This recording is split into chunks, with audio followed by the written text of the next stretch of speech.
Ladies and gentlemen, you know who's been very into Graham Platner? Trump-hating Republicans, or at least erstwhile Republicans. It is absolutely critical that the Democrats figure out how in the fuck to win working class white people if they ever want to have any power or control again. It's critical they figure it out. Is Graham Platner the magic potion to that? We don't know, but it's worth a try. I'm Rich Lowry of National Review, and that was Tim Miller, an analyst with the anti-Trump website The Bulwark that has Republican affiliations, or at least a lot of people there have Republican backgrounds. Miller himself used to work for Mitt Romney, and there he is making the case, this was a couple of months ago, for the guy with a Nazi tattoo and a history of radioactive social media posts and behavior. When at that point, there was a Democratic governor in the race by the name of Janet Mills, not very popular, pretty left wing, very old, but as far as we know, doesn't have any Nazi tattoos. And Miller was with Platner. That's not all from the Bulwark. Here's another one of their writers, also with Republican associations, used to work for the conservative magazine, The Weekly Standard, a guy named Jonathan Last. This is just a couple of weeks ago. It's amazing. Golden Grams is the headline of this item in his newsletter. Right now, today, I give Graham Platner a 1 in 3 chance to be the next Democratic nominee for president. I know, it sounds like I'm taking crazy pills, but before you click off, let me show you my work. At that point, he still hasn't, by the way. Platner hadn't even formally won the Democratic nomination in the main Senate race, hadn't established that he could even stay in the race. More about that in a minute. And the Bulwark is drumming up a presidential bandwagon. More, by the way, from Tim Miller. Lest you think this is just all punditry and analysis, that's what Last would say about his newsletter. Here's Miller writing, the status quo needs shaking up, a case for Platner and others. Now, Miller stipulates that Platner's kind of a risky candidate. Then he goes on to say, whether it be on foreign policy or corporate capture, Platner is giving force to a reckoning in a rather staid Senate caucus, which is exactly what Democratic voters want in a senator. At times, will it be in service of sloppiness, nonsense? Absolutely.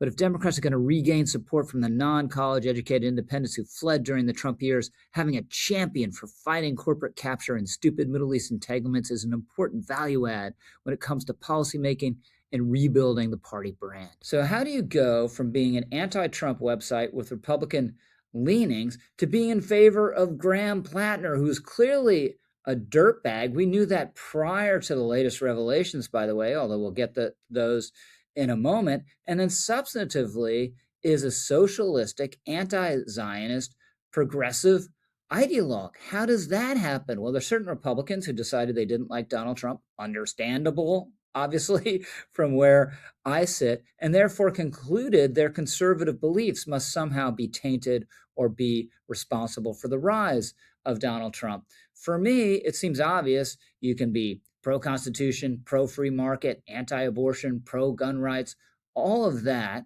and either just reject Trump on character grounds or say, okay, we'll have a scorecard and we'll praise him when he does things that advance these causes, and we'll criticize him when he doesn't. That seems fairly easy. But the Bulwark represents this tendency that concluded, no, there is something rotten in these conservative beliefs to begin with, or even more perversely, Democrats are more in favor of them. Bill Kristol, longtime Republican, former editor of the aforementioned Weekly Standard, very talented guy, delightful to be around. Nothing here is personal, posted this on X not too long ago. I'm pro-freedom, pro-law and order, pro-limited government, and pro the Declaration and Constitution. So today, I'm a Democrat. Now, I hate to say it, nearly every letter and punctuation mark in that X post is completely absurd. Just consider a couple things briefly. The Democrats are pro-limited government, a party that wants to increase spending across the board, a party wants to further socialize healthcare, a party that wants to create a massive regulatory state. And the Constitution, the Democrats want to erode important protections in the Bill of Rights for free speech, for gun rights, and it's becoming orthodoxy among Democrats now that the Supreme Court needs to be reformed, by which they mean some form of court packing, which would be a large step towards destroying our constitutional order as we know it. So what is the talking about. There's some case if you have a version of conservative beliefs, maybe you could become a Democrat in the JFK era, or maybe even the 1990s when Bill Clinton, a relative centrist, was the Democratic president. But now when the Democrats are lurching radically to the left and the wing of the party that has the most energy is avowedly socialistic, and that's the wing of the party that Graham Platner's coming out of, by the way. Why? Why? Well, of course, the answer is Donald J. Trump. The ultimate irony here is that the most committed anti-Trumpers have become a version of the Trump phenomenon themselves. What do I mean by that? Well, the most intense MAGA supporters, for them, it's enough that Trump says or does something to conclude it must be right. Well, these people, if Trump says or does something, they conclude it must be wrong. It's equally thoughtless and irrational and reflexive. And for MAGA folks, a lot of them, the ends justify the means. We saw this in 2015.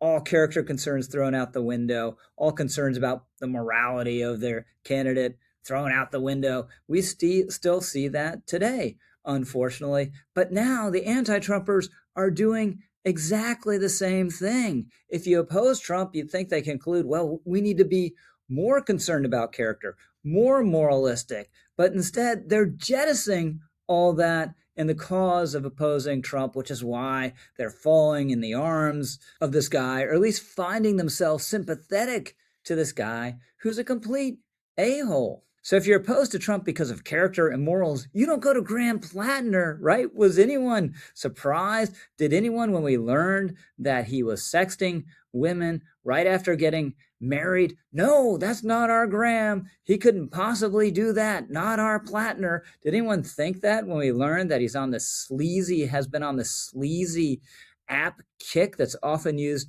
for hookups? No, it's utterly in character. It accords completely with everything we knew about this guy ahead of time. So we haven't learned anything about Graham Platner. Maybe we have learned a little bit about the people who style themselves the very most principled opponents of Donald Trump, but have absorbed and now reflect some of the worst aspects of his phenomenon. Hey, by the way, comment, like, subscribe. I guarantee you won't regret it. I'm Rich Lowry, over and out.